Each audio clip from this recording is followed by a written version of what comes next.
Okay, so this is what we are going to draw next. So this is a circle work. So this has to do with a number of circles within each other and some revolving at specific intervals. So we are first going to draw the circles which are increasing in diameter. So you see that the smallest is 20 and the biggest is 120, and if you count 1 2 3 4 5 6, there are 6 of them.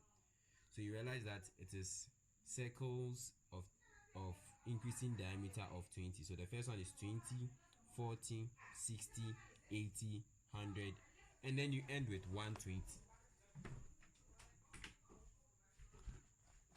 Yes. So then after that you have circles with diameter 6 mm, and these 6 mm circles are equally spaced on the circumference of the 100 mm circles. So you realize you have 1 2 3 4 5 6 7 8 9 10 13 14 15 16 17 18 19 20 21 22 20 24. So 24 going on a complete circumference. So then you realize that the circles are at intervals of 15 degrees. So this will be 0. If you are starting here, this is 0, 15, 30, 45. Then you move on to what? 60, 75, and then what? 90.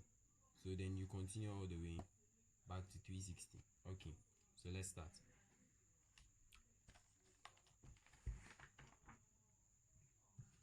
So we would first have to draw a horizontal line and a vertical line. Later on you realize that these are center lines and they have a certain line type and then line weight. So you will learn that later. So for now we'll just draw them as it is in the book. They are just vertical horizontal lines that have intersected. Okay, so we just need a very long vertical line, very long horizontal line.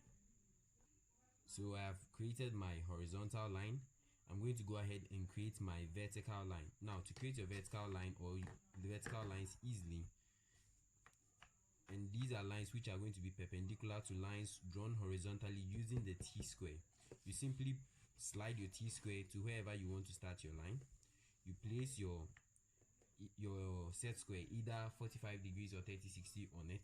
Make sure that the T-square is not shaky, it doesn't have any give, and then you draw vertically. Make sure that this also sits, then you draw vertically. Then what you are going to do next is you are going to take your rule, and it is a circle with diameter. This symbol means diameter. Okay, so diameter of 120, that means you can use your compass to measure 60 radius, and then you draw. So you stand at the center, open your compass to 60, stand, and then you draw. Okay, I don't know if you can see very well. I'm still used to drawing thick and thin lines using my pencils, not with a marker and a pencil. So every time I start, I'm tempted to draw the thing, which is the best thing to do anyway. So this is our 120 diameter circle. Then we move on to our 20 diameter. We'll move on to our 40 all the way back to 120. So 20 diameter circle.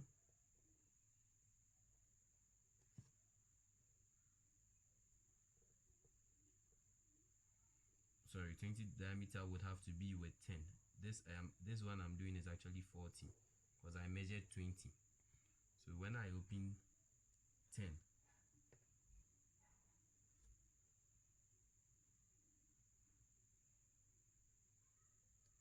that's when I'll be able to draw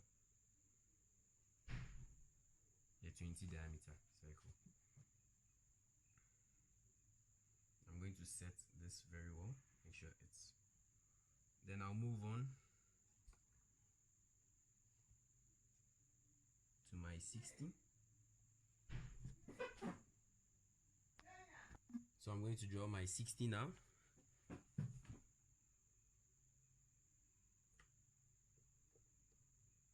Sorry. 20, this is 20, this is 40. I need to draw 60.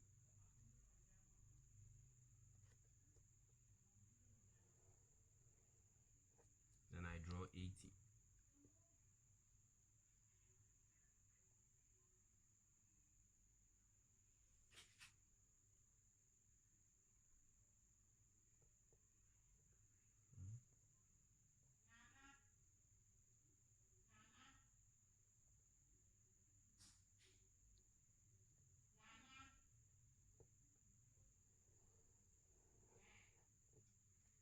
Then I draw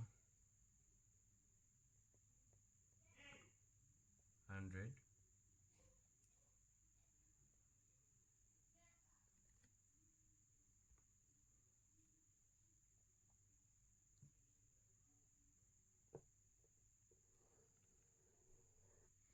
Then I have my 120. So that's exactly how you are supposed to draw this. Then we move on. We've now made this. Now we are going to have to divide our circle into many different parts. The easiest way to do this is to stand at this point. Make sure you have it like that, and then you are going to mark out all the angles you need. So you are going to mark out 15, 30, 45, 60, 75, and then the last one will be 90. What you are going to do is you are going to draw a line through. So these are going to be thin lines, okay? But for your sake, I'm going to make them thick so you can see them. Then when I use the marker, you would see the final output of the work.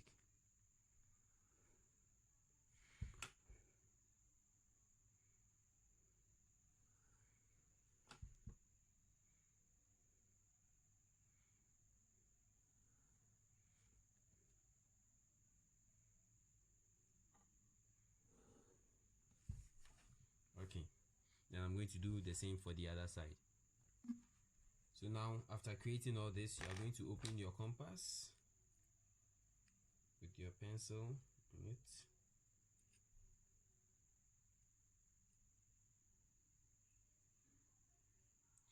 You're going to open, you're supposed to get 6 mm, so you are going to open just 3. I know a lot of you complain that the circle is too small for you to draw, but it is not. So if you stand and you make the punch, then you draw. So after you've created your circles on the work, then you move on to steady the lines. You realize that the outer one is thick, the 2 inner ones are also thick, the rest, the smaller ones are thick, but then the others are chain lines. The easiest way to get chain lines after you've drawn them as thin lines as I have represented here to be thick, you can just erase between the lines. So you take your time and erase. So I'm going to deepen it, and then you would see the outcome. So a completely well done work should look something like this. So where you have your black, these ones are your thick lines and these are your thin lines. Thank you.